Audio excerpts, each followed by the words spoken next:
Good morning, good afternoon, hello, folks, and welcome to another campaign update. My name is Feena and I am hosting this show today where we focus on the candidates. We focus on the candidates because if I don't, who will? So this is the purpose of the show.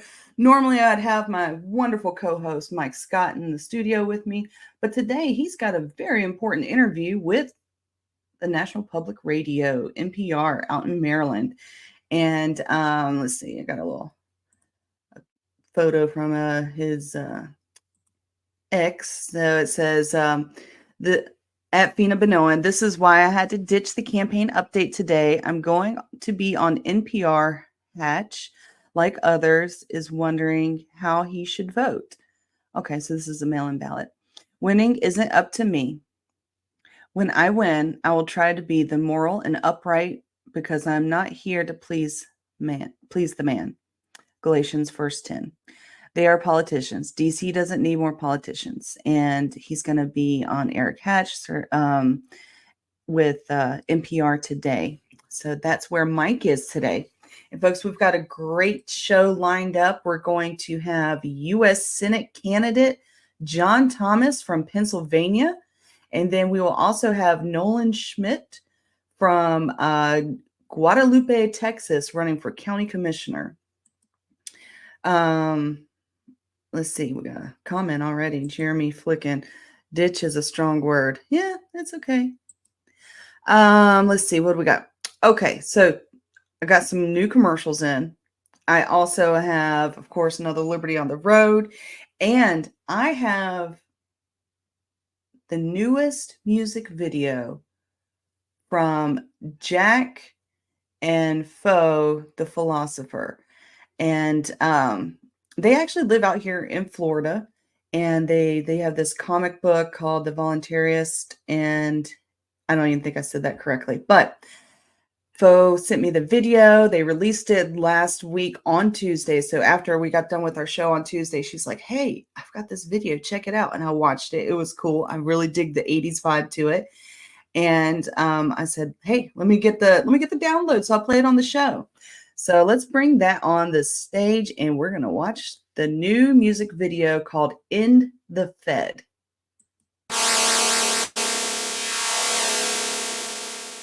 I want you to end the Fed, the creature from Jekyll Island. It's time to get out of debt. I need these feds out of my head. I want you to end the Fed, the creature from Jekyll Island. It's time to get out of debt. I need these feds out of my head. Aldrich, Warburg, Davis, Smith, Vanderlip, and Andrew co-conspired, viciously enslaved me and you. 1910 was the year of evil actor actions, banking on a Fed Reserve monetary coup. They legislated secretly in perfect fascist fashion to cover their intentions of pillaging the masses. 1913 was the year they brought the bills to life. 'Twas the night before Christmas Eve, running through their heist. I want you to end the Fed, the creature from Jekyll Island. It's time to get out of debt. I need these feds out of my head. I want you to end the Fed, the creature from Jekyll Island. It's time to get out of debt. Get these feds out of my head, my head.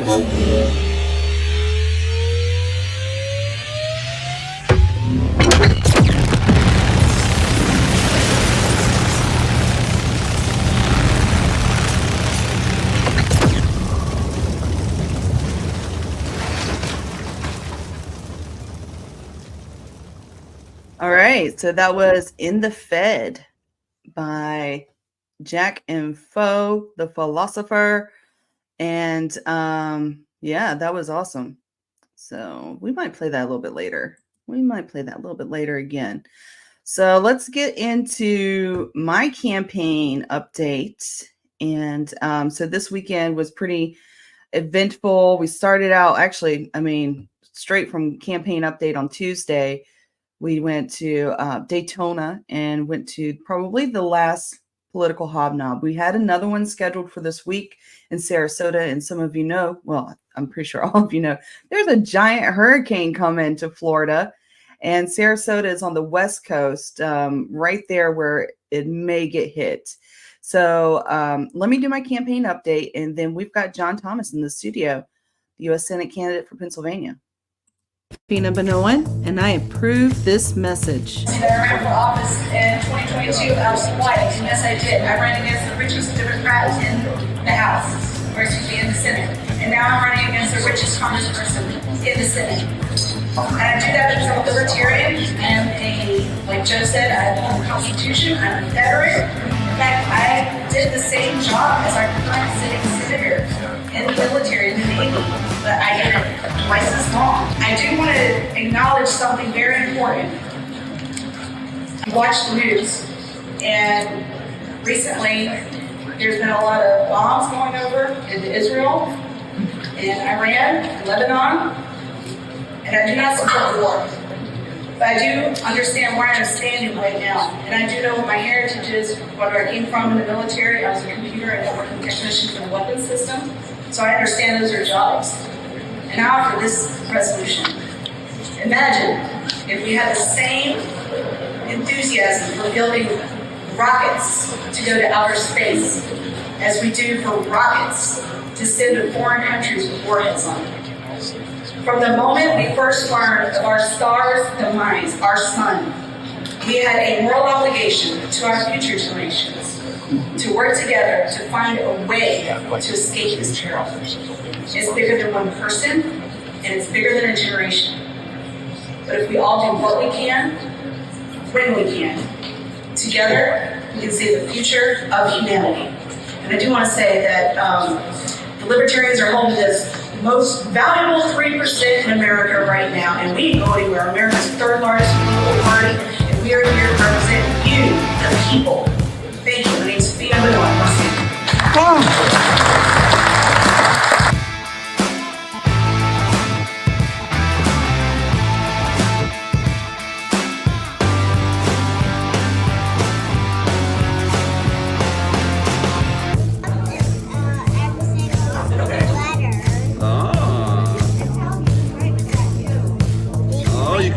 You can use them as crayons?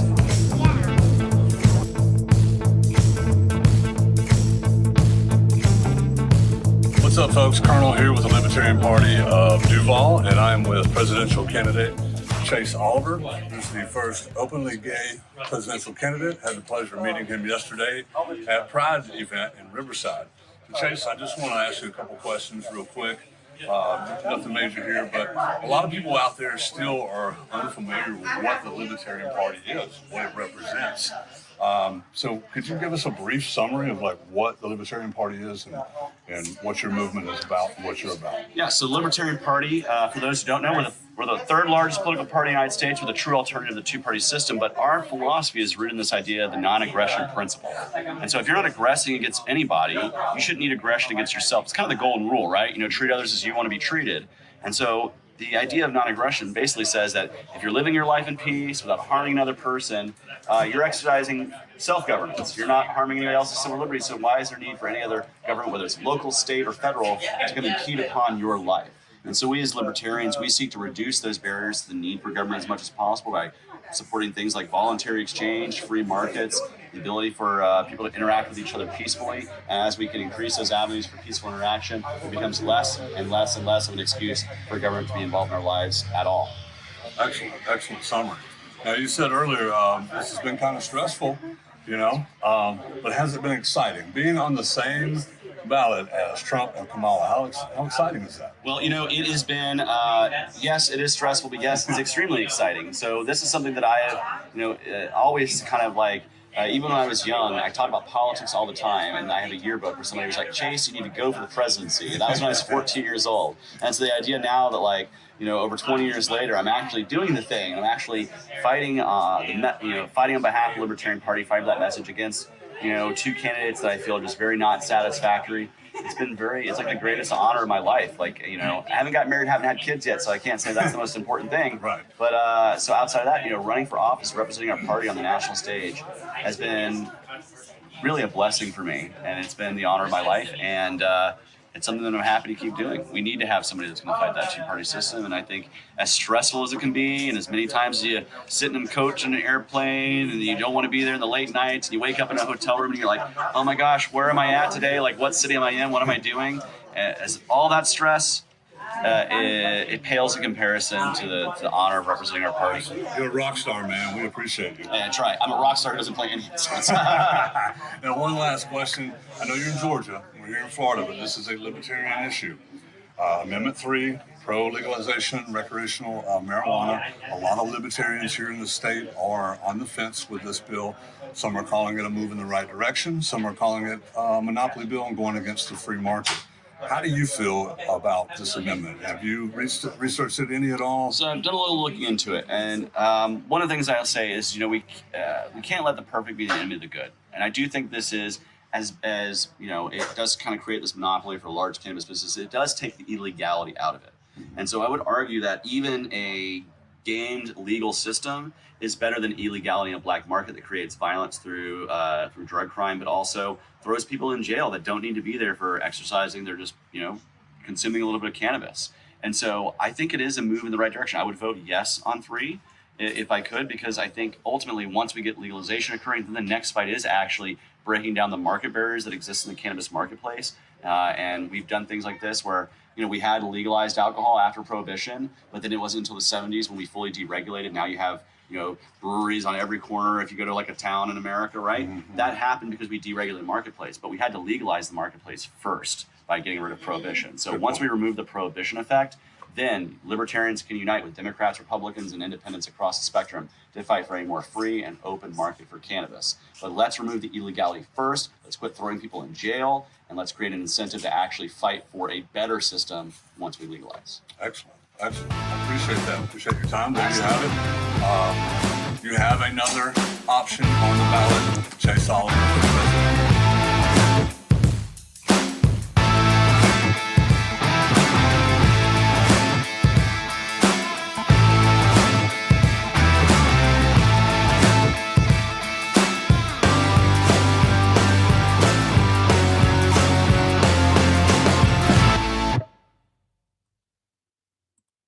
All right, so there was my campaign update. We had, I guess I could put it back on the screen so we can kind of look at it. I'm Feena Benoan, and no, I don't want to do the whole video. So yeah, this was from the Daytona Hobnob, and this was the first time I got to speak, and I had a pretty good applause afterwards. I kept in my 2 minutes. I got my message out. And I said things that resonated with the audience, so I had a pretty good applause afterwards. That was not a fake applause at the end. Let's see. Then we had a lot of folks come out to Jacksonville for the Pride Festival, and we had a barbecue as well with Chase Oliver trying to get. Oh well. Anyways, once again, Colonel, our campaign intern, doing the man on the street, asking those good, important questions. And also, DL Cummings had a live podcast interview with Chase Oliver. So check that out if you get a chance. And DL's kid, Zach, made us these little crayons with our names. And I was real happy about that. So anyways, let's get another U.S. Senate candidate up on the stage. John, are you ready? Okay. Hi, John Thomas from Pennsylvania. How you doing? I'm doing great. How are you doing, Feena? I'm doing well. Thank you. Are you in the path of the hurricane down there in Florida? The whole state is in the path of the hurricane. Yeah. So are you taking any precautions? Or are you going to stick it out? Oh, well, I mean, I'm definitely sticking it out. I've got to be here. And so, I mean, the precautions I'm taking for Jacksonville, our big threat is flooding. It's flooding for sure. And today it's sunny. It is sunny, which is great because we need to dry out a little bit. Yeah. Because we have not dried out since Helen. We haven't dried out since then. So a nice sunny day, get the ground nice and dry would be ideal. And so it's supposed to hit, I guess, between tomorrow night is probably when it's supposed to hit. And, you know, we're all taking our precautions, folks down in Tampa and even on the other side of Florida in like Titusville. We have candidates in Tampa and Titusville that are working with folks getting prepared for the hurricane. There's a big, I don't want to sit here and talk about the hurricane coming because we're here to talk about your campaign. I'm going to talk about the hurricane coming. Trust me, I'm going to talk about the hurricane coming. But I know you have a limited amount of time. So, John, I'm going to give you the solo layout. And what I want you to do is just give me your 2-minute campaign elevator speech and tell folks what you're running for and some of the issues that face your congressional district. Well, your U.S. Senate, so the entire state of Pennsylvania. Go ahead. Yeah. So I'm running for the United States Senate, and I am running mainly focusing on a couple key areas. One is the fact that our federal government is overextending ourselves. We're sending American resources, American treasure all over the world whenever Americans are suffering right here at home. We don't need to look any further than the hurricane issue that's happened just this week to see that we're sending money to foreign mercenaries while our own people are literally underwater and our government is financially underwater. And that's affecting not only the lives of the people who are caught up in wars, but it's also affecting people right here in Pennsylvania with their finances. Neither party, neither the Republicans nor the Democrats, want to raise taxes in general to pay for all of the spending that they want to send to the dictators all over the world. Kamala Harris might talk about raising taxes on billionaires, but billionaires don't have enough money to be sending Ukraine $60 billion one week and Israel $70 billion the next week. There's just not enough money in even the billionaires' wallets to do that. So what they do is they print the money out of thin air. And what that does is that causes things that Pennsylvanians buy right here at home to be more expensive. So if we want to get inflation under control, the way to do that starts with getting our addiction to war spending under control. I agree. Sorry, folks, if I'm a little bit slow today. I'm trying to do all the things. So I agree on the spending on war. I spoke a little bit about that in Daytona. And one of the things that, from my message about the spending money on war, I understand that the weapons industry, it is a military complex industry, but it's a weapons industry as well. Those are jobs. A lot of my friends have those jobs, and we can redirect that energy, that intelligence, that those jobs into something that's for peace, that benefits all of mankind, and doesn't, just arbitrarily kill people. Right. Cool. Yeah, all of the resources that go into making the weapons that we're selling overseas are resources that could be employed doing something else. Mm-hmm. So sometimes we're given that false dichotomy. Well, if you don't spend this money on weapons, then these jobs will cease to exist. But that's not what happens. Mm-hmm. Those people have skill sets. They are productive people. We have weapons companies right here in Pennsylvania. We just last week or the week before, Bob Casey, my opponent, and Josh Shapiro, our governor, posed for a picture at a weapons manufacturer here in Pennsylvania with Josh Shapiro signing bombs that were going to go overseas to kill people. The morality of that is I mean, I just don't even understand how anybody could look at that and be like, oh, that seems like a perfectly normal thing to do. It's downright evil. But I mean, they were out of a weapons factory here in Pennsylvania. So those are Pennsylvania jobs. But the idea that if we stop spending this money from the government on weapons, that no job will come in and take their place is ridiculous. People will see that we have productive Pennsylvanians here ready to work, and more industries are going to move smart. You can't be dumb and work on weapons. Let me tell you that right now. You cannot be dumb and work on weapons. Yeah, that's you identify the dumb people working on weapons pretty quickly because they're the ones missing limbs and other things because they made a mistake. They're not though. They are very meticulous. They're all about procedural compliance.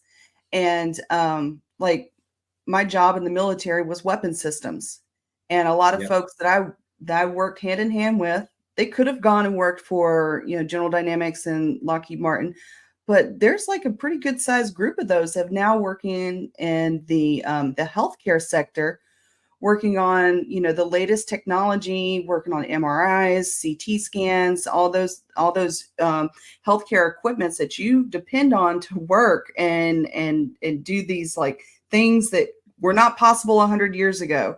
And we take that talent that we could be using for death and destruction, and we put it towards life. Yes, that goes back to Bastiat's The Seen and the Unseen, right? Like we see the jobs that are created in the weapons industry, but what we don't see is what we're missing out on because those people are employed in that industry instead of the industry that they could be employed in, that are those life-saving or life-enhancing industries. Because every productive industry is either on the free market tends to be a life-saving or life-enhancing industry. Like you buy products and services to enhance your life. So all those free market industries are all about enhancing our life, improving our lifestyle, improving our comfort levels, improving our enjoyment of life. So instead of being employed in those industries, they're employed by the government or by a firm that's employed by the government to create something that's destructive of those ends. So I just would like to turn around that destruction and make it into production. You and me both. So John, tell me a little bit about your journey to libertarianism and how you got involved with the party. Well, I was somebody who grew up kind of as your typical neocon conservative, and it was really in the mid 2000 aughts that I started to dip my toes into libertarianism. I'm an educator. I've been in education for a long time. And I was actually substitute teaching while working a full-time job doing political research. And I happened to be substitute teaching a class, an English class, and the students were reading Ayn Rand's Anthem. And I was like, oh, well, this looks like an interesting book. So I sat there and I read that. I stayed after school that day and finished reading that book. I enjoyed her writing. I ended up reading everything she ever wrote, except for the Romantic Manifesto, which I still have not read. But in just a few years, I read everything she wrote. And so that was one of my paths into libertarianism. I know it's cliche to say, Ayn Rand is a path into libertarianism. For me, it actually was true. But I also the other cliche of Ron Paul. That was around 2005, 2006, and then 2007, Ron Paul was running for president. And coming from a conservative background, Ron Paul really made it acceptable for conservatives to be anti-war. growing up, the conservative position was understood to be pro-war. And Ron Paul brought to light that there is nothing at all conservative about war. What does war do? It destroys homes, both literally and figuratively. It literally blows up homes, but it also figuratively breaks up families. And families are for a conservative, somebody with a conservative background like myself, families are like that building block of society. So we do not want broken up families. What else does war do? Well, it increases the power and scope of the government. Every time there is war, government grows. And somebody coming from a conservative background would understand that government is not the answer for many of our problems. And growing government is in itself a problem.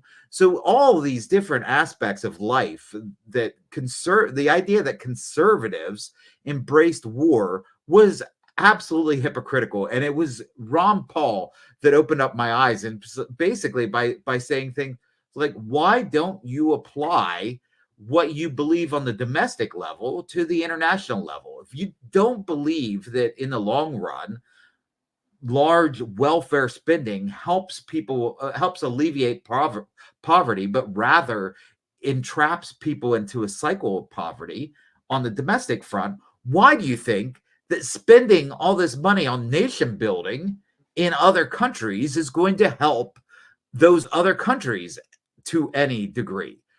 So it was just that inconsistency, and that challenged me, and I did not want to be inconsistent. So I started I started to get involved with libertarianism really around that time, around like 2005 to 2008.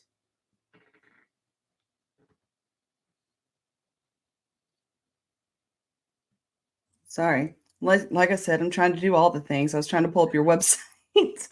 I was doing that last week, Feena. We had a U.S. Senate debate here in Pennsylvania, and I did a post-debate show afterwards, and I was expecting my campaign manager to be on with me. At the last minute, he couldn't make it, so I was doing it all. I was doing the post-debate show, doing everything myself, and it was so like it was just so clumsy. Sometimes you have to do I that. don't think I'm clumsy about it, but I'm trying to listen and respond and still click the buttons. But today we are talking about the non-aggression principle.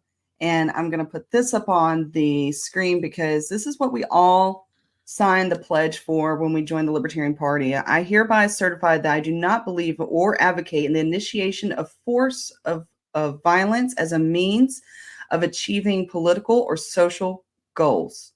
And that's the Libertarian non-aggression principle. And I do want to share as well, kind of, this is what Wikipedia says. Wikipedia, the non-aggression principle, also known as the NAP, the non-coercion principle, the non-initiation of force, the zero aggression principle is a concept with aggression defined as initiating or threatening any forceful interference with either an individual or their property or agreements is illegitimate and should be prohibited. Interpretations of the NAP vary, particularly concerning issues like intellectual property, force, and abortion. Non-aggression principle is considered by some as the defining principle of libertarianism in the United States, and is also a prominent idea in the anarcho-capitalism, voluntarism, and minarchism. And then libertarian, some of you guys know that there is a Lpedia website. So Libertarian Wikipedia, the non-aggression principle is the idea that individuals have the right to make their own choices in life so long as those choices do not involve the initiation of force or fraud against others. Applying the non-aggression principle leads to libertarians to argue that actions or policies such as murder, enslavement, kidnapping, theft, and fraud are illegitimate, whether practiced by individuals or by institutions such as the government. When applied to governments, the NAP is seen as meaning that policies including taxation, drug prohibition, militarized borders, the military draft, and non-defensive state wars are illegitimate and should be ended. So there we go. Yeah. Putting that out there for the day. Got to represent our issue of the day. We're doing pretty good. So, John, I want to share your website if I can pull that up. 1 second. Window. We'll go to. Oh my gosh, I don't have it up. Give me a second, and I will have it up. So, John, you are in Pennsylvania. What is the political spread like there right now? Oh, Pennsylvania is a state that nobody's paying attention to this election cycle. No, I'm kidding. Pennsylvania is like the bellwether state for the entire country. So everything that we do, all eyes are on us and a few other states. So I don't watch a lot of TV, but whenever Steelers football comes on, and I watch that, and every other commercial during the Steelers game is a political ad this year because so much money is being poured into Pennsylvania. I saw one model that said that if Harris wins Pennsylvania, she has like a 92% chance of winning the presidency. If Trump wins Pennsylvania, he has like a 91% chance of winning the presidency. So it's like whoever wins Pennsylvania seems to be the one who, and right now it's like 50-50. So both campaigns are presidential campaigns are here. Because of that, we're seeing things like your senator, Marco Rubio, was up here in Pennsylvania either, I think, yesterday. Instead of being down there preparing for the storm, he was up here campaigning for my opponent, Dave McCormick, because everybody has their eyes right here on Pennsylvania. It's such a swing state, and that kind of makes it harder for libertarians. Whenever if you're in a state like California, it's like, oh well, the Democrats going to win no matter what. You might as well just vote your conscience and vote for the Libertarian. Sometimes it's harder in a swing state where people are like, well, I'm leaning this way. I don't really like McCormick, or I don't really like Casey, but I'm leaning towards one or the other. And it's such a swing state that they're worried about, quote, throwing their vote away. And I like to say, you're not throwing your vote away if you vote your conscience. No. What's throwing your vote away is voting for something that you don't believe in, just because you think that person might win. I mean, if you think that person's going to if the only reason you're voting for somebody is because they'll win, we might as well have a system like North Korea, where the Kims will win every election there. So I guess nobody throws away their vote in North Korea because they always vote for the winner. The idea that you have to vote for the winner is very un-American. I tell people that the only way you're going to bring about change is by being willing to vote third party, doing the same thing over and over again, voting Republican every single year, and expecting something to be different. Yeah, that's the definition of insanity. Or voting Democrat every single year and expecting something to be different. That's the definition of insanity. Eventually, you gotta do something different. We've got to change the course of where America is heading. And so you brought up the non-aggression principle. That, I think, is something that separates the Libertarian Party not only from the two major parties, but also the other minor parties, in that we are the one party that has a principle on which we can stand.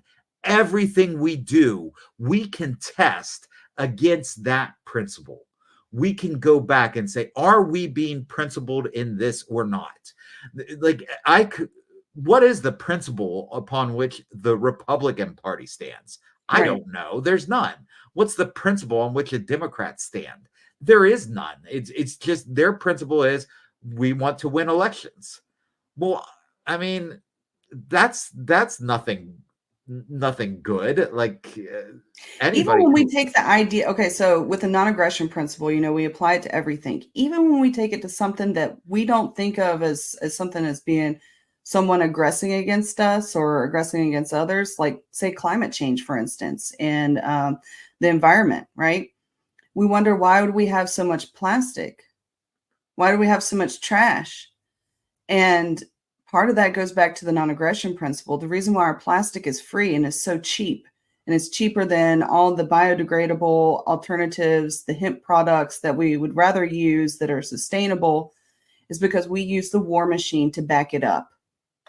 We use the war machine to subsidize the security. We use the war machine to subsidize the transport. And we would not have as many plastics in circulation, single-use plastics right now, if it wasn't for the government subsidies of war backing the plastic industry. Because folks don't understand, plastic comes from oil. Yes. Plastic is a petroleum-based product. And we will forever be using plastics as long as we keep supporting the war machine that goes after the petroleum. Yeah, it distorts prices, and that distorts how people are going to behave. And so that falls under fraud. Yeah. That falls under fraud. So I do have your website. So I'm going to pull that up real quick. Okay.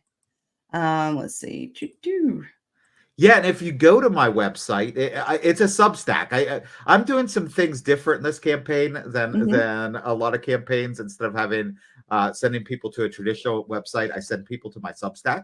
If you go to my Substack and you subscribe, so rather than hitting no thanks there like you just did, Feena, if you put in your email address, you actually will be sent a link that will take you to my free ebook. So if you'd like to get my free ebook, you go to my Substack, you put in your email address, and you will get a link to a free ebook. It's actually a couple steps, because first you'll have to verify your email address, and then you're calling me out. You're calling me out for not hitting subscribe, and now I've got multiple steps to subscribe. We can't do that. Yeah, it's 2 steps, but yeah, I don't expect you to do it on camera. I was just but you can see there are issues listed there. Every week or so I give a Substack article that comes out to people. So definitely go to my my Substack, subscribe to that Substack. You get my free ebook. You also get other like Easter eggs whenever you subscribe to my ebook. Like for instance, you get a life hack from my wife, Sarah. Sarah doesn't come out on the campaign trail often, but she did record like a life hack video for an Easter egg that you get if you subscribe to my Substack. So lots of good stuff there. Different articles from my experience out on the campaign trail. So definitely check that out. Yeah. I wish I had I've got a great website. I'm not going to dog any of my websites. They are phenomenal. But I wish I had done a little bit better, like organizing with the calendar and getting my events to auto-populate onto my website. That would have been so awesome. But there's only so much time in the day, and there's only so much of me I can do. Well, don't be kicking yourself there, Feena. You see upcoming events, like the most recent one on there is a July event. What is it already synced up to your calendar? Is it synced to your calendar? Or I don't know. My campaign manager did that, so I don't know how. Who's your campaign manager? Drew Rhea. Drew Rhea. Okay. He works for the LP National. Nice. But he's also he lives in my county, so nice. So he and I are friends. But good, that's good. Yeah, campaign managers are crucial. Like my campaign manager, a lot of times has to be like my head cheerleader too, because there's some days where I just get down in the dumps. You know, I go to these political hobnobs. I don't even know how many of them I've been to this year, and I've raised tens of thousands of dollars, not millions by any So my opponents have raised millions of dollars, and they have not showed up to a single political event, a single community event that I've been to, and there will be no debate. But they have raised millions of dollars, and I just want to know where that money's going to. Are they holding it? Are they keeping it in their pockets? And if they are, that's the kind of administration you can expect from those people. Yeah, just so you know. I think in Pennsylvania we're looking at probably By the June reporting deadline, I think it was already up to $50 million was spent on the Senate race here in Pennsylvania. So $50 million. $50 million. So by the How end, many we're people probably are 100 in million. Pennsylvania? Do you know what the total population is? I don't know what the total population is, but It's less than 50 million, probably. it's way less. The highest vote getter, 'cause it just came up last night because we were looking into it for minor party status. The highest vote getter during the last election got like 3.5 million votes. So if you get 3.5 million votes here, you're going to win. And they're spending $50 million on this campaign already. Probably by the end of the year, it's going to be $100 million on the campaign. 2 years ago, we had a Senate campaign. The winning candidate was John Fetterman. He spent about $26 per vote. His opponent, his Republican opponent, Dr. Oz, spent about $19 per vote. The Libertarian candidate spent like 6.5 cents per vote. So $26 per vote, $19 per vote, and 6.5 cents per vote.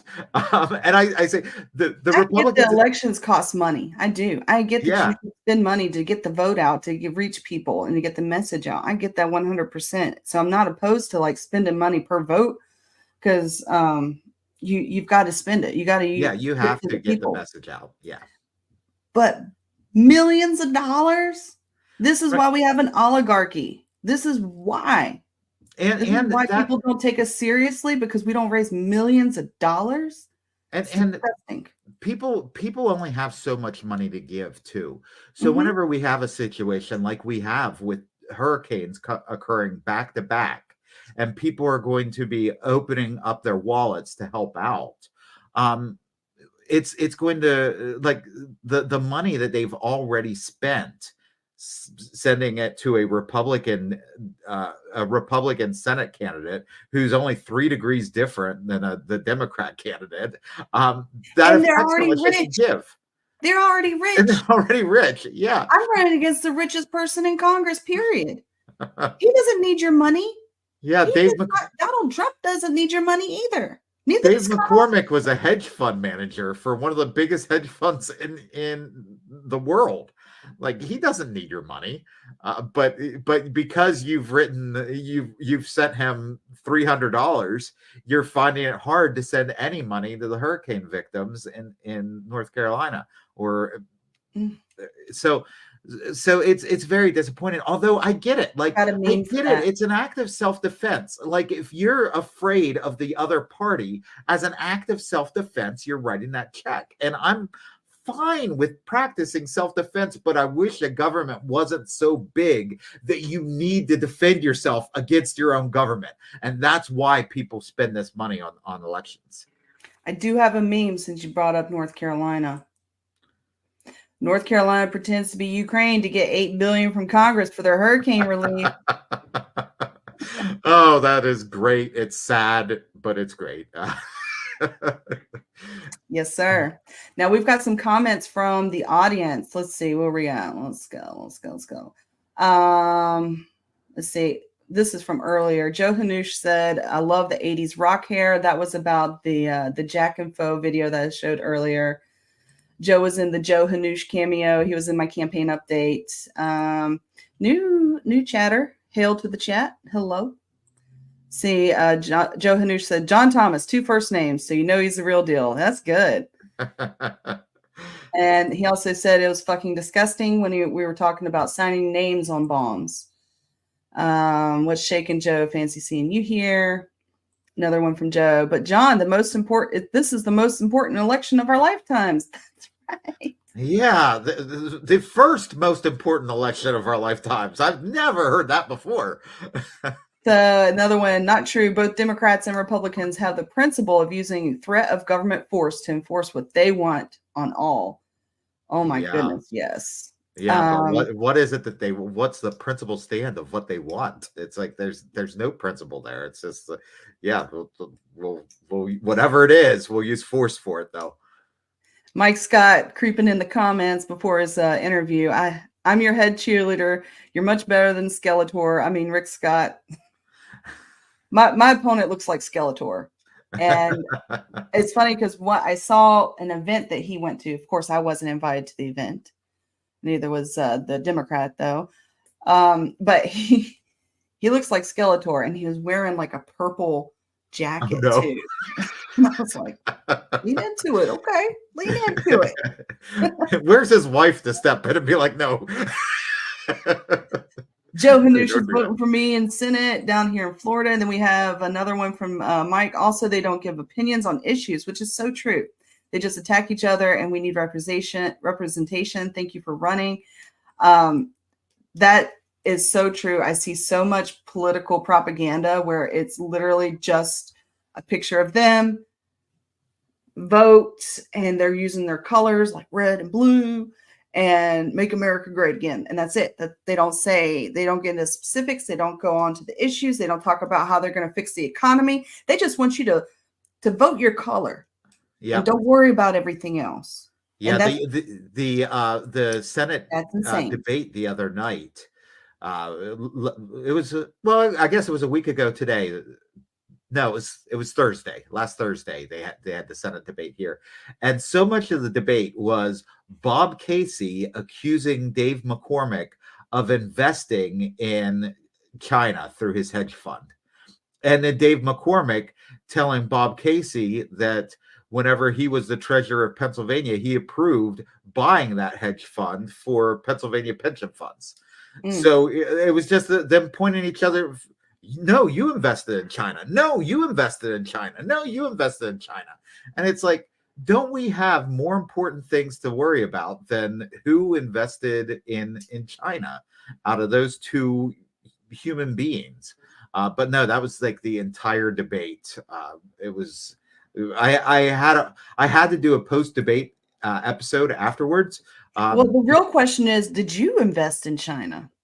I wish I had the funds to invest in China, but no, I am to quote Kamala Harris and JD Vance, I'm just a middle class guy. Wow, that's rich coming from them, literally rich. Yeah. Kamala Harris, every answer to every question is, I was raised middle class, and JD Vance, his first answer at the vice presidential debate was about Iran, and he started out, I was raised middle class. And I was like, what's that have to do with Iran? But I really am middle class, so I don't have money to be invested in China. Well, I was definitely born very, very poor. I was born poor, raised poor, and I took the only path out of poverty that was available to me, and that was to join the military. And the best decision of my life, I know we talk about anti-war, but a lot of what I did was pro-peace. My first deployment was a hospital ship. Now I like that. I like that idea of like sending, medical aid around the world when, there's so many people that need it, and there's only so much we can do. There's only so much we can do, but there's things that we can do here in America too, with the military, like improving our infrastructure, getting clean water up, building houses. So I'm going to cut to a commercial. I want to get through one commercial from me, and then I'm going to play probably two commercials from another U.S. Senate candidate, Ted Brown from Texas, some new commercials, and another one from the most winnable race for the Libertarians. I'm going to get to one of those too. So, and then we're going to come back to you. Okay. All right. This is the most important election to vote third party. This is our chance, Florida, to give America someone you can trust in the United States Senate. Let's give the U.S. Senate a Libertarian from Florida with love. Hi, I'm Ted Brown, Libertarian candidate for U.S. Senator. You don't have to vote for a Democrat or a Republican and choose the lesser of two evils. Ted Cruz and Colin Allred don't care about you. Declare your independence from politics as usual. Vote Libertarian. Vote for me, Ted Brown, and I approve this message. Okay, I said I was going to go to the Michael White commercial that I have, but it's over 5 minutes long, and we just don't have that time right now. Maybe in the later part of the show we'll get to it. But so I'm going to give you the solo layout one more time, because we do have a presidential candidate. Chase Oliver update happens every single Tuesday at noon sharp. So I want to get into that. But before we do that, I want to give you your time again, just to put out your main issues, say what you want to say. If there's anything that we didn't cover that you think is important that you want to put out, go for it. Well, I wanted to cover the issue of voting for libertarians and what kind of power that has. The first race I ran for as a libertarian was for school board. And I didn't win that race, but me and one other libertarian ran in that election. And we both got close to 30% of the vote. And we live in a very, very red area. Normally, it's whoever wins the Republican primary just walks through the rest of the election cycle and walks into the seat. Because we challenged them, they couldn't do that. They actually had to campaign the entire time. They had to run ads up until November. They had to produce more signs. They had to do a lot that they were not expecting to do because of what we accomplished there. Well, then a few months later, our state representative announced that she was retiring. And because of the political capital we built by achieving like 30% of the vote, we were able to send an open letter and have it published in the newspaper saying that if the Republican nominee supported Defend the Guard, we would not run somebody against that person. So they saw that, okay, we can have a 3-month race up until the primary and then be done. Or these libertarians will be a thorn in our side and make us campaign all the way up to November. And there were like 5 Republicans running. 4 of them reached out to us and said, we will Defend the Guard. Just back off of us. And that was the power of even a local school board race having that kind of turnout for libertarian voices. So getting out and voting libertarian is how you change things. That is how you make a difference. Don't throw your vote away. Don't throw your vote away by voting for Republicans and Democrats who are just going to do the same things that Republicans and Democrats always do. Instead, make a difference by voting for your conscience. Vote libertarian. Oh, Feena, you're muted. I'm muted. Yeah. Bingo. So we rebroadcast this on Monday nights at 7 p.m. And also, so last week, if you saw that show, or last night, we did a flashback episode, and we featured a lot of the clips from campaign updates. So after the show, probably, I'll try to get it done today because, or tonight. I gotta prep for the hurricane, but yeah, that's more important. I'll get them up. I want to get them up before the hurricane comes, but that way you can use them and you can share them with your social media and everything. And I'm looking forward to all that is going to come from this election. Are you going to be in Dallas by chance? I will not be. We're doing our election night thing here. I'm planning on working the polls here and doing all that. Yeah. Well, I took it as, this is my thinking. For one thing, this is my 3rd race, and I've never had an election party because of COVID. And second thing is, I know that Rick Scott is going to be with Donald Trump. Rick Scott's who I'm running against, wherever Donald Trump is. If it's in Florida, he's going to be in Florida.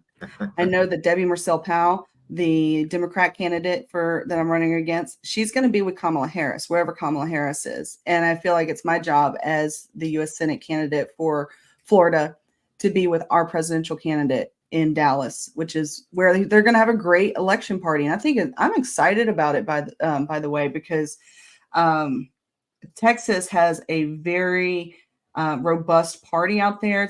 I think it's the largest in the country, the largest Libertarian party in the country.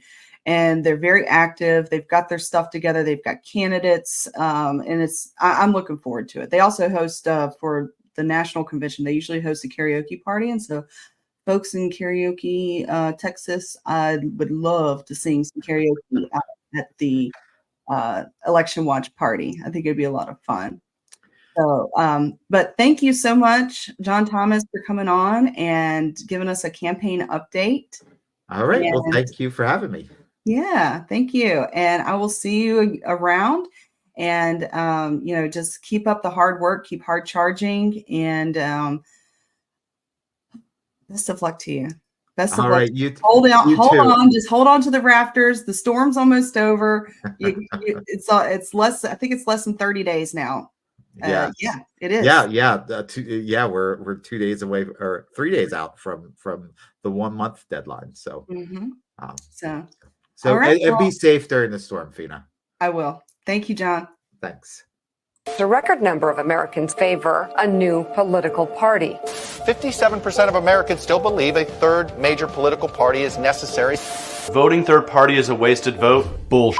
This is the establishment's most successful lie in modern politics. America is the only major country with free elections to only have 2 viable options. Not anymore. The Libertarian Party is the fastest growing political party in America and will be on the ballot in all 50 states. And when we talk about winning, we don't just mean winning the White House. There's all kinds of wins you can have in your state if you vote Libertarian today.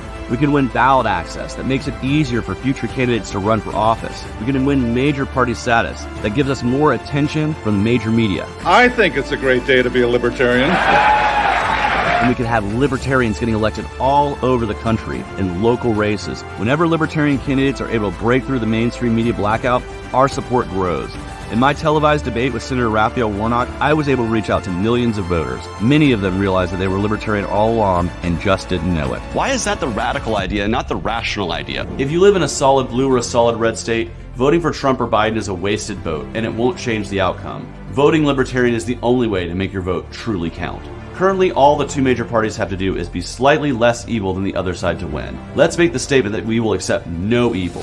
When someone tells you you're wasting your vote, recognize that they don't care about you.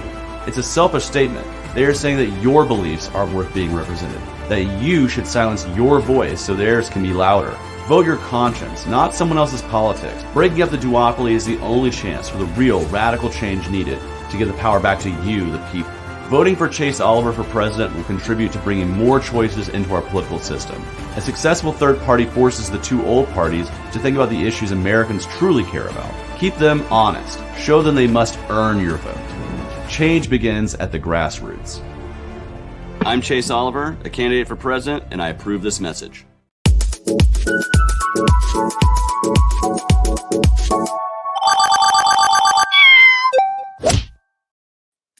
Hello, Amber. I am going to ask that you handle the overlays because I'm on my phone. I made the switch from Mac to Windows and I don't have a built-in. Oh, okay, cool. Well, let's get right into it then. What do we got? So this was in Columbia. Chase did a radio show with Casey and Casey. So the one in the front with the headphones around his neck is Casey Crow. He is our IT director. But they had a 2-hour-long show with a lot of live callers calling in. It went really well. Awesome. And then this is the journalist from, I can't remember the name of the outlet, but it is a Spanish media outlet in Savannah. Chase went down for a meet and greet with Savannah LP at the Waffle House last weekend. And there is Laura Owens. And then that's another of the other lady. And then the next one is Chase being interviewed by Savannah Morning News. Awesome. At the Waffle House. Waffle House.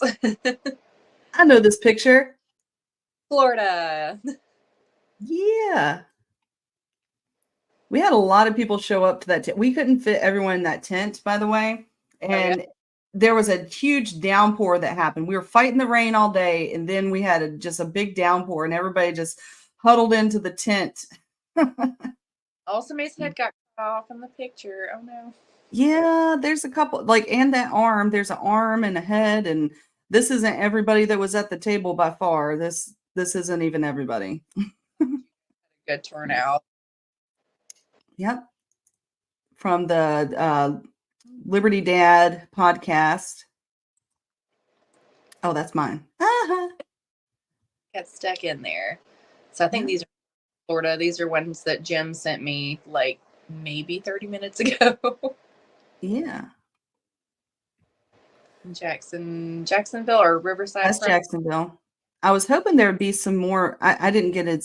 It's kind of hard to take a picture of myself. There's one. There's one of you. There's one of me. Hey.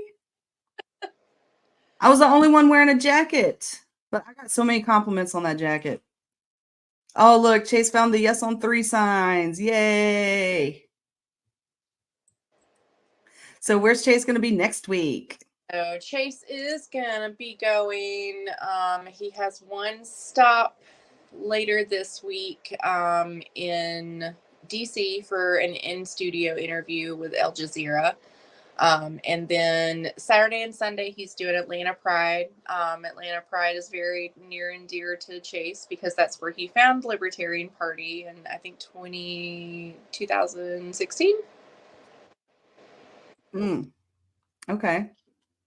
So I have another special thing to share with you guys while we're in the Chase Oliver campaign update. And this is Chase Oliver talking directly to you, folks.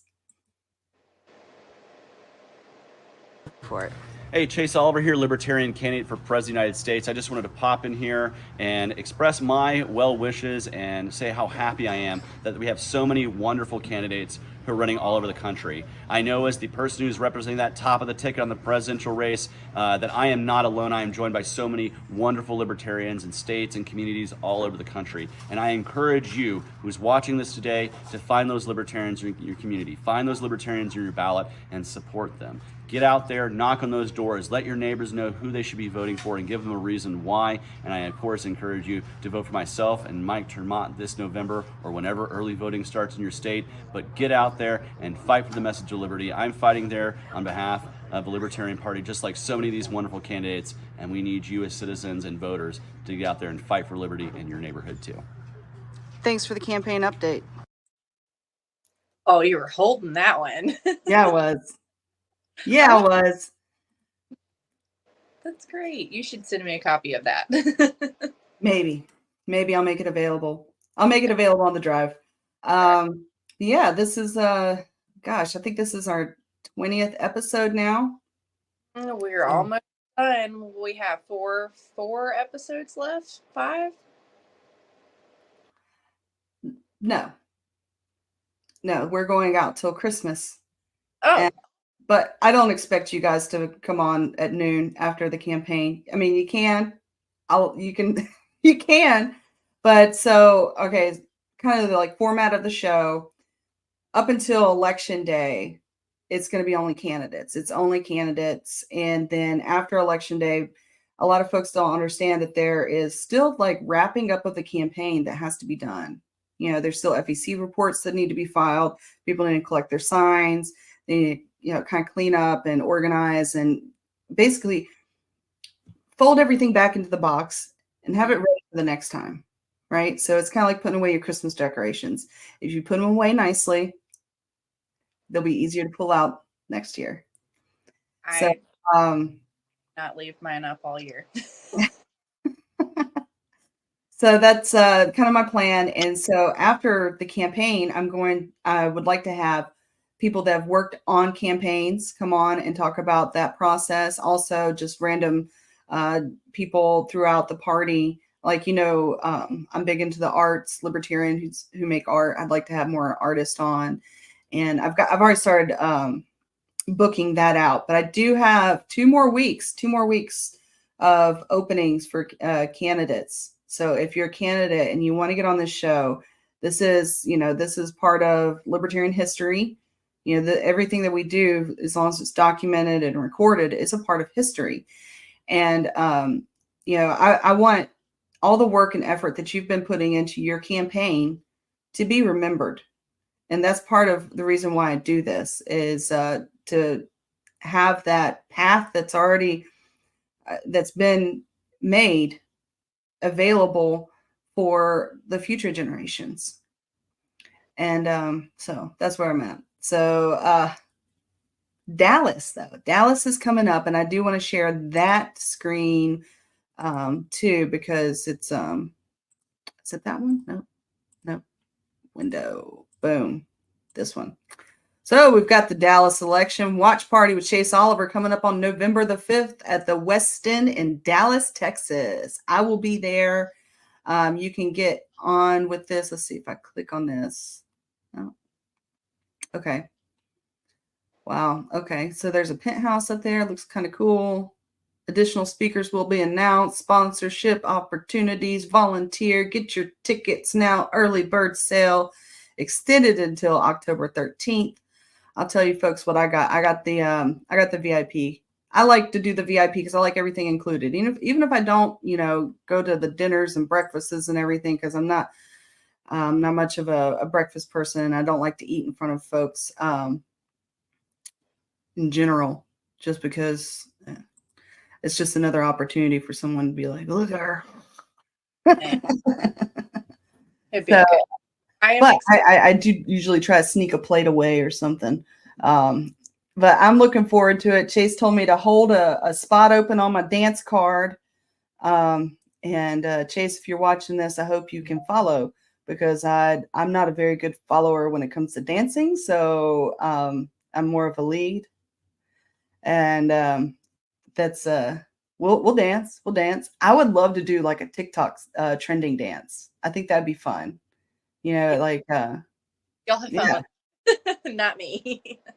Well, I mean, we can just, even if it's just the two of us to do one, that's fine, or a couple of us. But I do want to, since you're the media person, day of election is on a Tuesday, and I would like to have sometime with Chase Oliver to come on the campaign update, day of election. I know that we're going to be busy, but it's going to be a morning. This is like kind of a noontime show anyway. So we'll be live from Dallas. We can absolutely figure that out. Yeah. Okay. Well, you got anything else for me this week, or? I know I did not talk about Mike, but I know Mike is going to be in Mississippi Thursday through Saturday.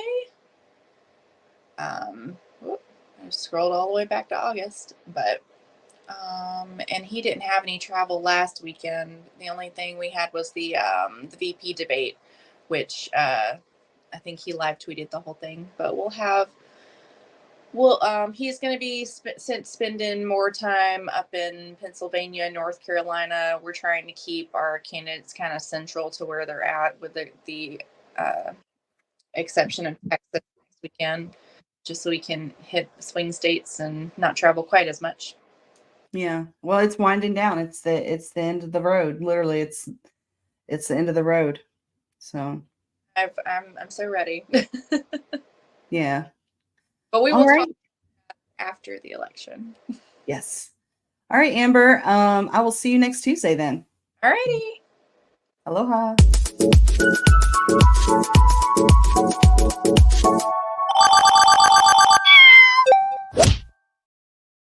All right, folks, we're waiting on our next guest to come into the studio. I saw him in the chat, so hopefully he'll be coming on soon. But until then, let's play some commercials. We've got some new ones. So I'll go ahead and play the one that I had from Michael White. I believe this was about an August fundraiser, but it's still relevant. So we're going to go ahead and play it.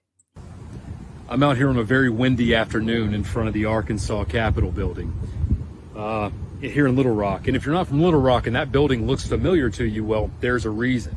You see, when construction began on it in 1899, the idea was that it would be a replica of the U.S. Capitol building. And when construction completed in 1915, that's exactly what we got. it really is an absolutely gorgeous piece of construction. The exterior is Batesville limestone, quarried in northwest Arkansas. Inside, there's marble and granite from Alabama all the way to Colorado. There's even 24-karat gold-plated Tiffany chandeliers inside that building. My favorite part of its construction, however, is the exterior brass doors. They're kind of obscured by this tree, but when you're coming up from the river in the morning and the morning sunlight's hitting them just right, it's absolutely gorgeous. Now, I wish I could tell you that the things that came out of this building were just as beautiful as its construction, but I can't. Namely because government's job isn't to create beauty or ugly or good or bad. Government's role in a free society is to secure the rights that you and I are born with. And we are born with rights. We have rights that precede government. Obviously we do. Because think about it, that building didn't give birth to our ancestors. Our ancestors gave rise to that building. The Arkansas Constitution didn't create you and I. It was our ancestors who created the Arkansas Constitution, and you and I who amend it to this day. Now, governments and buildings and people in buildings like this, during times of crisis especially, do not have a great track record of securing those rights. In fact, during scary times, they've done horrible things, like throwing people into internment camps when they were of a different nationality, forbidding their speech, compelling their speech, taking their property, compelling their labor, conscripting them into military service, preventing them from peaceably gathering and assembling and worshiping how they wish to, disarming them, throwing them in cages, in boxcars, and sometimes killing them. This isn't hyperbole or vitriol. This is just the objective truth of what petty tyrants in buildings just like this have done throughout the ages. Now, we know that times are uncertain, and we certainly have some uncertain times coming. I think we all agree that the economy is not as strong as the media would have us believe, that we have these rising tensions in the Middle East, Russia, Ukraine, China, Taiwan, North Korea.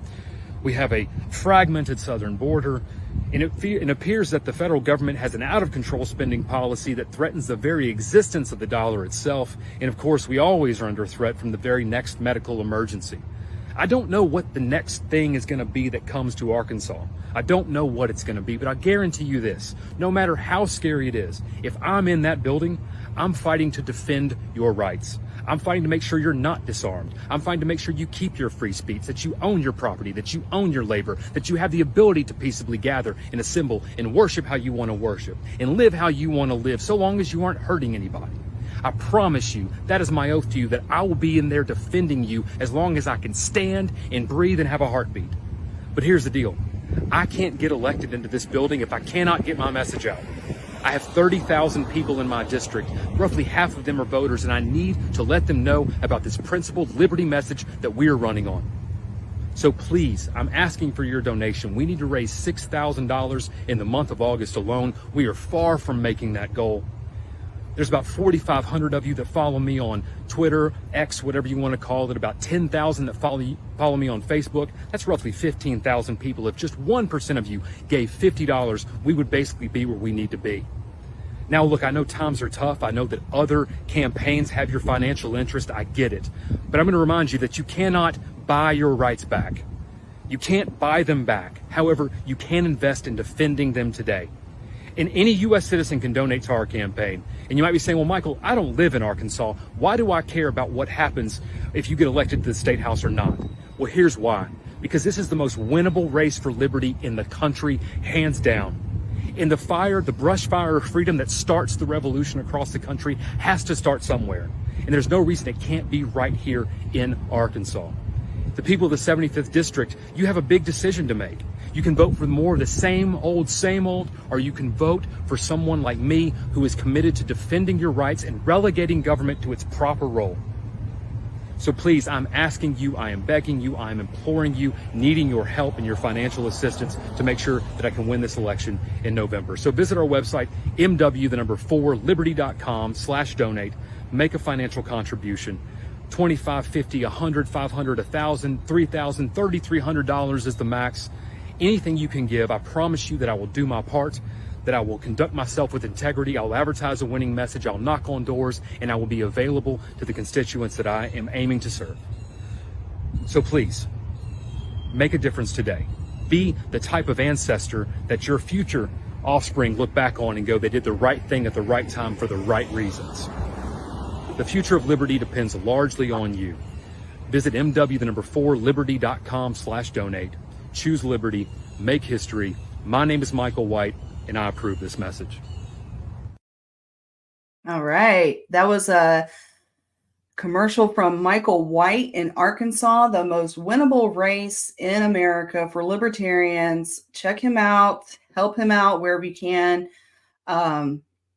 And we have another guest on for folks. This is Nolan Schmidt from Guadalupe, Texas. He's going to be running for county commissioner. Are you ready, Nolan? Okay, I'm going to add you to the stage. Hello, Nolan. Hey, was trying to set up the background, but it does kind of take out a part of my hair here, so hope people don't mind that. That's all right. Yeah, I don't. We're used to having at least one bald person on. So, welcome to the show. And so what I'm going to do is I'm going to give you the solo spotlight. And if you could give me your 2-minute elevator speech of what you're running for and some of the issues that you're running on and how folks can find you and all that good stuff, and go. All right. So my name is Nolan Schmidt, native and longtime citizen of Guadalupe County, Texas. I was born in the heart of Guadalupe County in Seguin. I am pretty much, I grew up in a small business family, very well-known one in Guadalupe County. And one of the things I wanted to do here is pretty much when running my race, I do apologize if I'm not that strong of a speaker. Normally I'm more stronger as a writer than a speaker. So one of the goals I want to do is I want to try to help lower taxes even further in Guadalupe County, which has been doing a very fair job of lowering taxes. But of course, there is like big projects that are getting funded, especially road fixtures and everything else, maintenance as well for county buildings and stuff. And I believe that I believe in alternative funding pretty much, and on a more voluntary approach, more like based on donation-based funding instead of being coerced into funding for projects that you really don't want funded by taxpayer money. Instead, giving people the option to donate their own money if they want into those projects or not.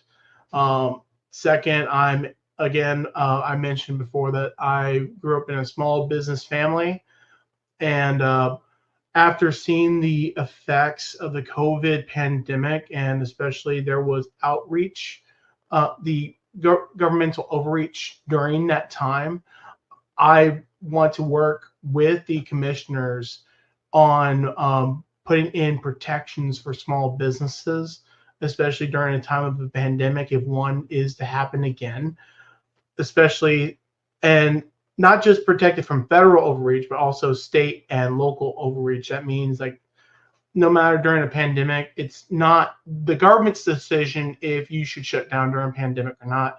It is the right of the owners and also for like landlords to decide if they should hold off rent or not, because one, when it comes, the rent may stop, but there's still bills to pay, and some landlords have struggled with that.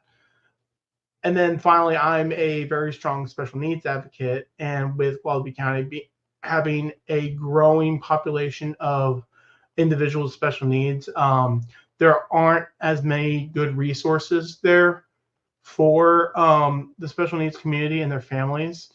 So I want to work together with the county to try to make a outreach program that would connect small business, small nonprofits that are willing to help out the families, as well as special needs adults, with resources, connections, everything else, without using any type of funding from taxpayer money at all, because I believe that with working with nonprofits, no money should be made whatsoever from this program at all, and no money should be spent either.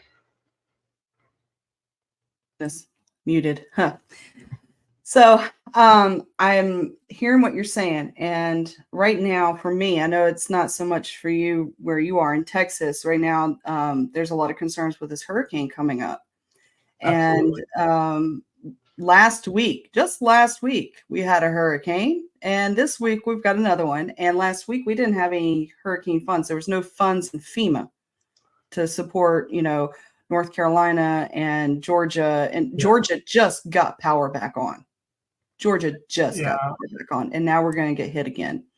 So I wanted to talk with folks today as well, because you kind of bring it up. I was going to save it towards the end. But I'm going to be pairing up with a friend of mine in the Libertarian Party, Pat Ford, who heads up the Libertarian Mutual Aid to help folks out here. And what the Libertarian Mutual Aid is it's a decentralized, non-government funded way to help people that are in a time of crisis, whether it's an emergency, a natural disaster like we're in now, or whether it's, just helping the homeless in practical ways.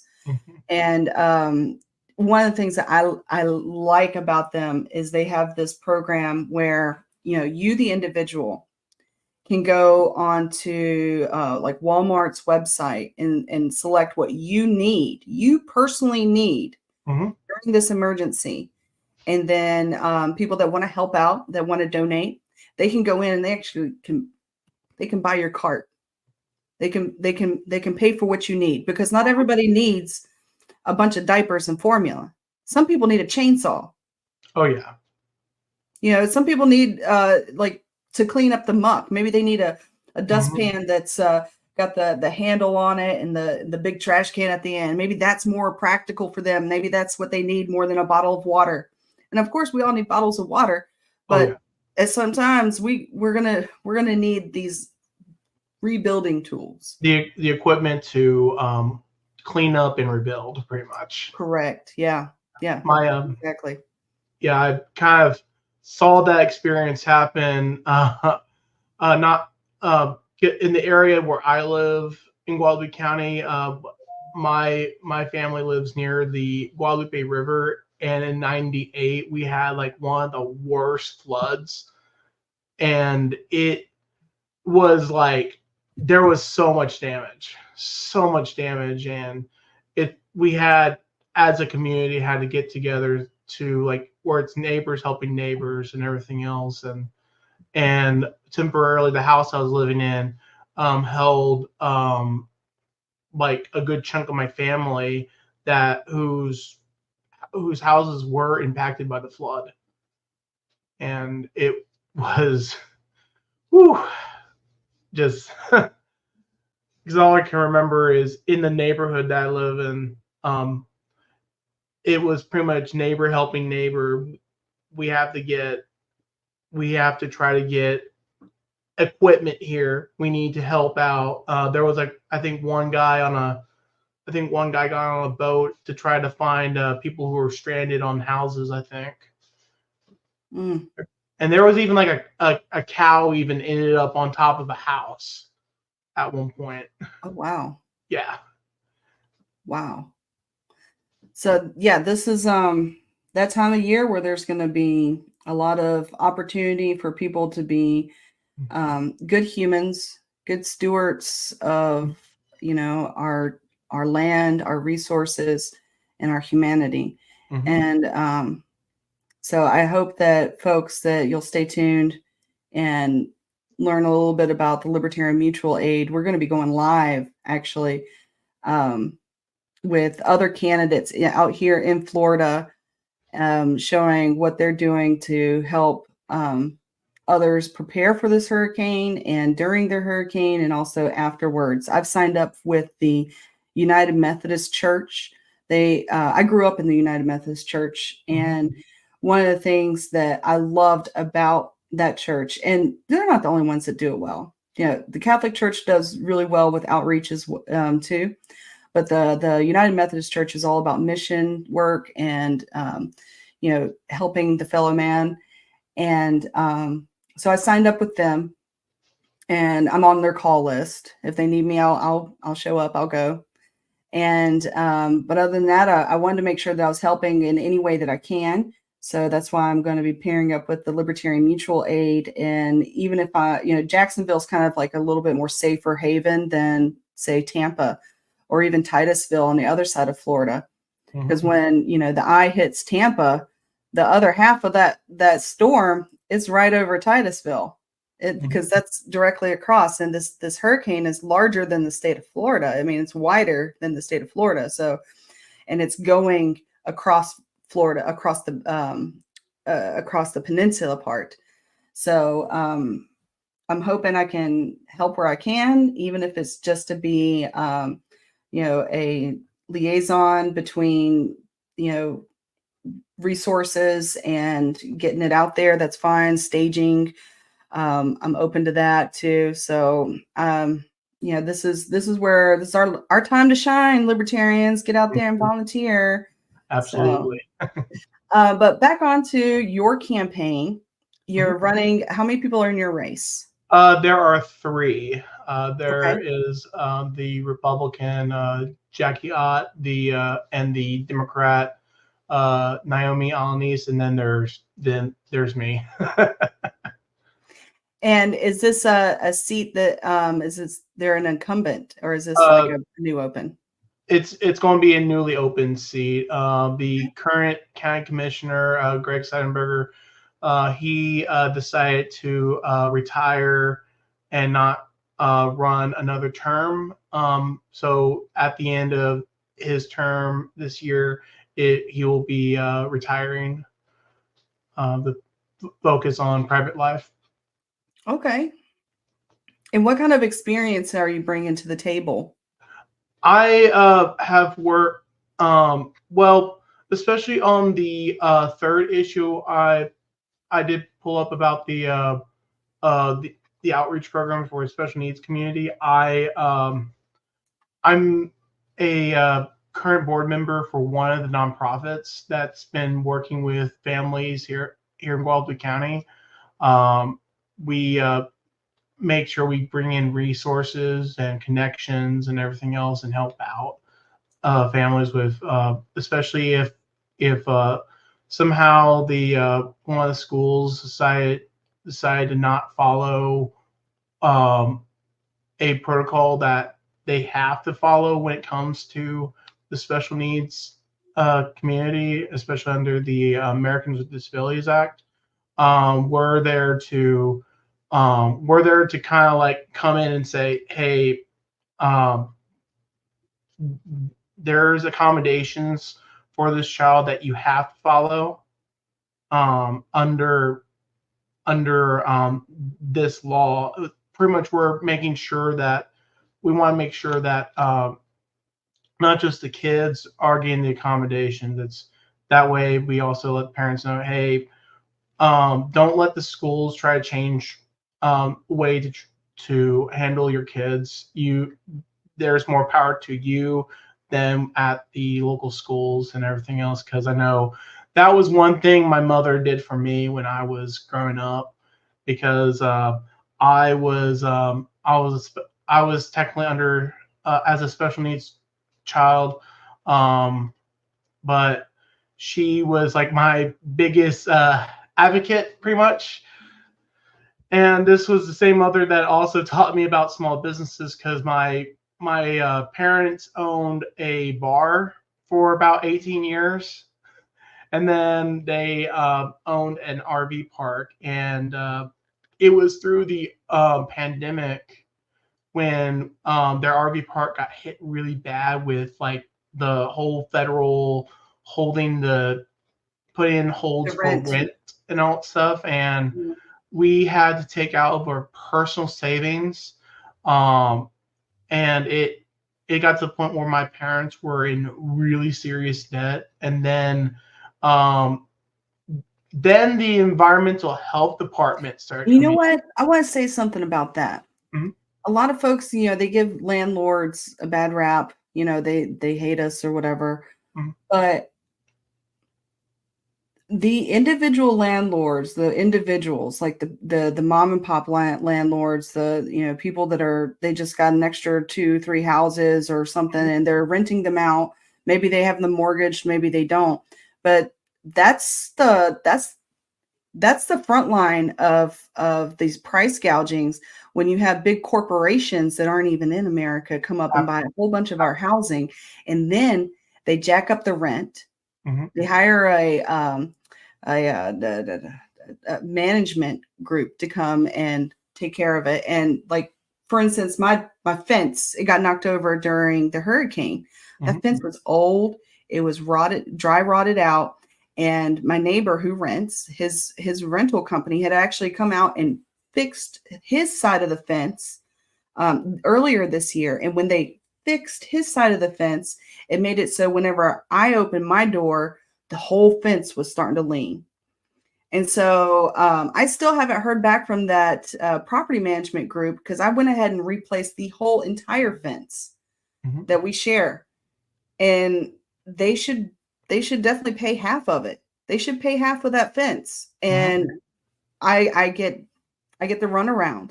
Yeah. And this is a big corporation of rentals, and they're not even in Florida. They're not even in Florida, but they send like a crew that they were going to come out and they were going to fix the fence again, which, like I said, it was dry rotted, and literally the fence was broken in several places from that hurricane. It was down on the ground. I have a pool. My neighbor has kids, and it's a deep pool too. That's a safety concern. So I immediately had to get somebody out here to fix the fence. And I still have not heard back from the rental property group. And so, our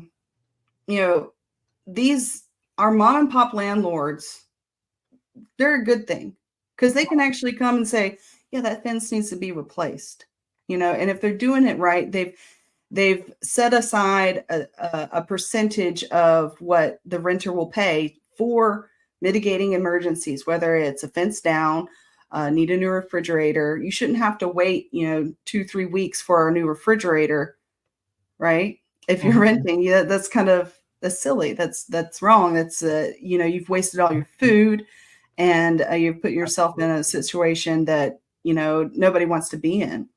But since you did bring up special needs people, I want to play a commercial from one of our candidates out here in Florida, Nathaniel Snyder, who is in the path of the hurricane. And he's got special needs kids, and I just want to play the commercial for him. I'm an outsider. I'm not a politician. I'm a mechanic by trade. I'm a single father of 3 amazing sons. My oldest is disabled. He'll never be able to do the things that his younger brothers can do. I've struggled, like the many Americans and citizens in our nation, to find a school for him that fits his specific needs. I'm not a millionaire. I don't come from huge money. And the reality is, our education system doesn't provide schools for these specific needs. I've struggled to maintain a full-time job while standing at a bus stop that's late. I've struggled to get to work on time. I've struggled to survive in a system that doesn't represent the working class. I've had to budget finances. I've skipped meals. I've done what every loving parent has had to do and sacrifice to ensure that their children are properly taken care of. And I finally made a choice to run for Congress to make sure that this chaos stops, that every single parent and every family has an opportunity to thrive and succeed, to give us a fighting chance again. I'm Nathaniel Snyder. I'm not a politician. I'm a working class American. I'm a single father. And I'm done watching the political class destroy us. SnyderforFL.com. All right. Does that commercial tug at your heart? Because it tugs at my heart. It does. Like I was starting to get into tears when I was right in the middle of it. Yeah, but the first time I watched it, it was definitely like it was a tear jerker. Oh, And yeah. His story is, it's not unique. It's not unique. There are millions of people across America right now that are struggling to live and to thrive when they are burdened by no fault of their own by disability. And our government is set up so that everyone should be equal under the, and it's hard to accommodate that and really understand the unique challenges of each individual. And when we have a blanket approach like what our government is, it's you're gonna lose people. People are gonna fall through the cracks. And I do mean people, because they are people. They're humans. They have life. They have joy. They have sorrow.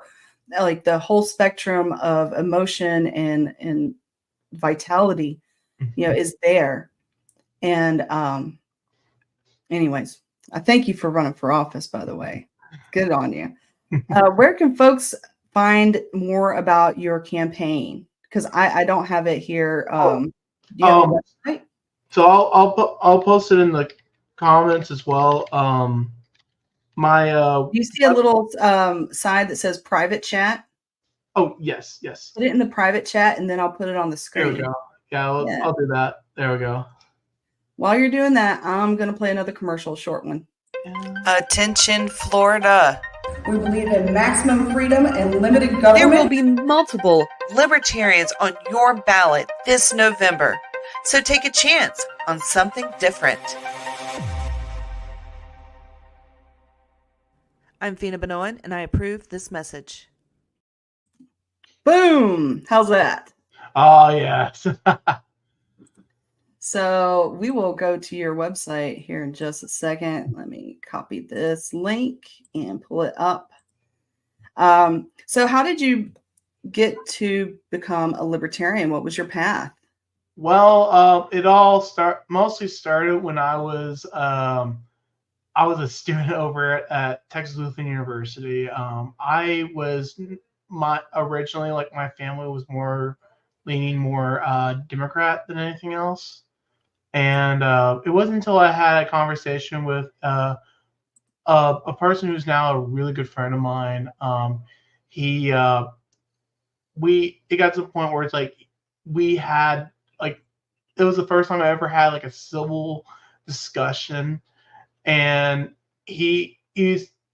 we talked about my views, and then all of a sudden it's like, Nolan, I don't think you're a Democrat or a progressive. You sound more of a libertarian, because you want lower taxes, you want protections for gun rights and protections for you want there to be a more open market. That's libertarianism right there. And he introduced me to like John Stossel when he used to be on Fox Business. And love John Stossel. I still watch his videos on YouTube today. There are some videos that I like instantly shared to my friends on Facebook and everything else, because I know. And then it wasn't until like after the right after the 2012 election, when this was like after 2012 election, so it wasn't until like there was some stuff that was my eyes were becoming more open, and then I was like, you know what? I'm leaving. I'm leaving the Democrat Party. I'm done with this stuff because there's these so-called promises to make everything better. It is not working, and I went on I to look think the more. big fail for the Democrat Party in 2012, which was Barack Obama, was for libertarians. It was the continuation of the Patriot Act, which allowed spying on our citizens here in America, and also the fact that he didn't pull out of the war. Absolutely, it was like they got Osama bin Laden. He was done. Oh, but yeah. then we stayed past, and I think that lost a lot of libertarians between, the surveillance state and not really actually being anti-war. Like after the job was done, it wasn't done. It wasn't done at all. And then there was it was also the especially the thing that really hit hard was the leak about the what was it, the drone, using drones on our allies and even our own people. And then I'm like no thanks, I'm out of this party. And that was the WikiLeaks and the Edward Snowden opening up, which Edward Snowden, that part came later, but it was a lot. So let me go into your website a little bit. Let's go to your website. There we go. Nolan Schmidt for Guadalupe County Commissioner, Precinct 1. I like your picture. I like your graphics. Let's see. Fiscally conservative, pro small businesses, pro special needs. Very good. Let's go to your homepage. About residency, education, small business owner, media. Okay. So this has been filed. Right. So you've been doing this for almost a year now. Congratulations. And you're also taking donations. Have you raised? How much have you raised so far? I raised around a little over 1,100 so far this whole campaign. With Texas, we had those filing fees, and that with the money for that didn't come out from donors. That came out from money that I saved up for the race, and it was like it took a hit on my pocket, but it's like it was money that if I was going to be on the ballot, I needed to put it in because especially this year, Texas decided to finally decided whoever didn't pay their filing fee, they're not going to be on the ballot. They're claiming ineligible, and we had some really good candidates that were on there that sadly did not pay the filing fee, which meant one of the How much was your filing fee? How much was your filing fee? Mine was $750 for county commissioner. Yes, that's a lot. And it's a little over 1,000 for a county that's like over 200,000 people. Wow. For to run for U.S. Congress, it's like in the thousands. And it cost $10,000 for me to get on the ballot in Florida. And for a while, LP Texas has been fighting this for a while, and it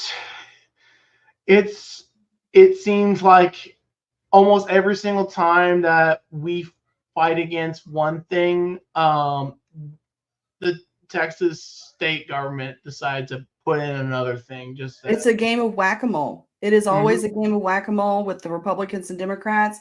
You know, we try to play, you know, nice, like in different states. We'll try to be like, okay, so if you sign, like Colorado, for instance, if you sign this pledge towards libertarian ideals, which we don't even put like real libertarian stuff on. We put the stuff that we agree on, like with the Republicans, like you're going to be fiscally conservative, you know, things like focus on the economy, things that we can all agree on.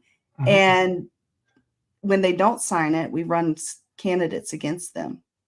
And so we do that. And then in other states, they will come at us for like minutes, for literally minutes of missing a deadline within our own meeting kind of thing. And that's just silly. There's just hoops and ridiculousness to get on the ballot. And they do that to keep us silenced, to keep their power in control. Absolutely. And anyway, so well, Nolan, we're getting towards the end of the show, and I do want to save kind of like the last 10 minutes to go over the Libertarian Mutual Aid. So I'm gonna give you the spotlight one more time. If you can tell folks once again who you are, where you're from, what you're running for, and how to reach you. Go ahead. So again, this is Nolan Schmidt, Libertarian candidate for Guadalupe County Commissioner, Precinct 1. Of course, this has been so far this year, it's been a very, very small campaign, mostly focusing on fiscal responsibility, pro small business and pro special needs. And right now, Guadalupe County is getting ready, media outlets in Guadalupe County is getting ready to put in for their voters guides and everything else. And I know that advertisement, that's been my big thing for the donations so far, is to help put in advertisements for those that may not be on Facebook or social media, or even and try to get the word out there. And I also want to thank thanks for the time for letting me be on the show.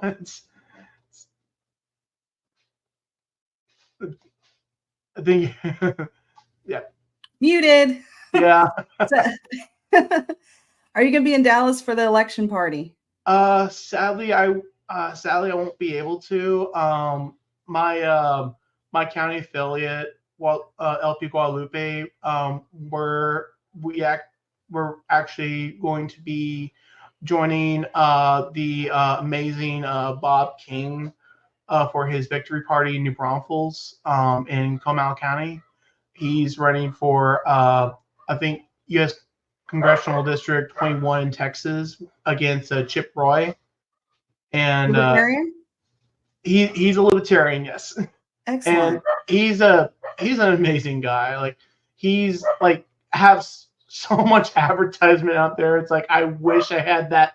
I wish I had the advertisement like he does. Which honestly, it's with me, it'd be an honor to watch the election night with him and the other folks in our neighboring counties and everything else. I know I can easily get to Dallas, even though it's like a 2 to 3 hour drive to get there for me. But I know that I want to be together with my my fellow county Guadalupe County Libertarians that night, and most of us are planning on being over at the Bob King victory party. Crossing fingers, we're hoping that he puts an impact. His run puts an impact in that race, because I know that here in Guadalupe County, my county chair and several of our members are hoping the same will happen with this race, hopefully. Awesome. Well, thank you so much for coming on, Nolan. And folks, check out nolanhenryschmidt.com. And good luck to you in November. Thank you for coming on. All right. Bye-bye. All right, folks. we're coming towards the end of the show, and it is time. I want to, oops, wrong button. I want to share my screen a little bit to talk about the Libertarian Mutual Aid. So this is the organization I was speaking a little bit about that is run by Pat Ford. And this is the website. Let me pull up, put that on the bottom. There we go. And their mission is to support efforts in the Liberty community to reconnect the communities through volunteerism. So, yeah. So they've got a water project that I was talking about a little bit ago about helping homeless folks. So a chance meeting at a homeless encampment, a coalition reporter and Libertarian Mutual Aid founder, Pat Ford, was at a press conference to discuss the upcoming forced eviction of dozens of unhoused Rhode Islanders in the blazing midsummer heat. A young man approached Pat for a cold bottle of water. By coincidence, Pat's truck held 2 pallets of bottled water, originally destined for a drop center. Realizing that despite the literal millions spent by Rhode Island government to combat homelessness, including the appointment of a well-paid housing czar, no one had thought to provide folks living outdoors with the most basic of needs, clean drinking water. That day, 40 packs was delivered to each tent, and the water project was formed. Water is now delivered to encampments and drop-in centers across northern Rhode Island. Your generosity will help with delivery costs and additional foodstuffs that are available. Let's see, I haven't really did Vermont flood of 2023. Donate page here. Subway sandwiches for the unhoused. They've got a Facebook, Twitter, and Instagram, so please check those out. And I'm going to be coming on again a little later on today live. I don't know if I'll be going live on Mike's web social media or if it'll just be mine, but I believe we're going to be on, we will be on Pat Ford's and the Libertarian Mutual Aid as well, giving updates on the upcoming disaster of Florida. And there's a donate button. I'm sure this is going to get more robust pretty soon. So that is what we're doing. So, folks, I'm going to play one more time. The In the Fed music video from Fo and Jack here in Florida because I think it's cool.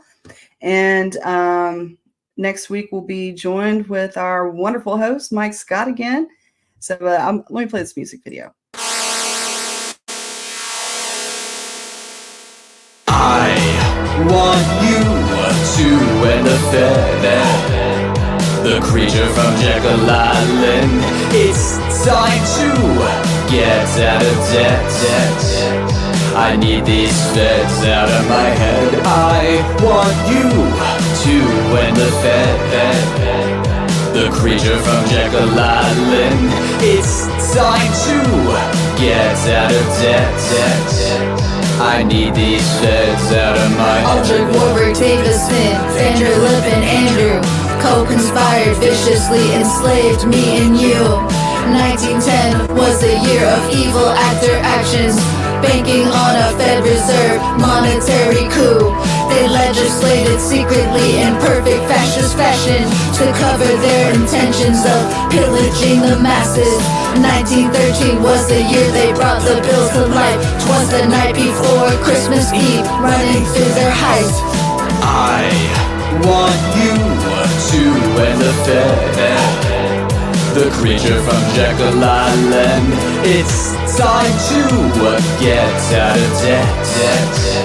I need these feds out of my head. I want you to end the Fed, the creature from Jekyll Island. It's time to get out of debt. Get these feds out of my head.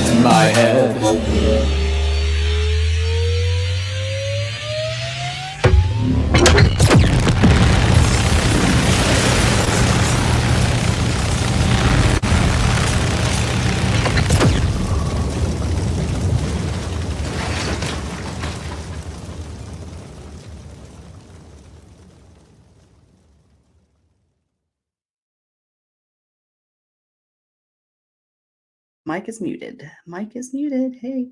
Well, folks, it's been a great campaign update. Thank you for watching. Thank you for supporting Libertarian candidates up and down the ballot.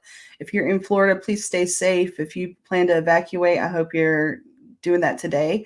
If you plan to stay in, in place and hunker down, then make sure you tie up all your things that could go flying, secure for sea. And we'll see you next week. See you next Tuesday. Aloha.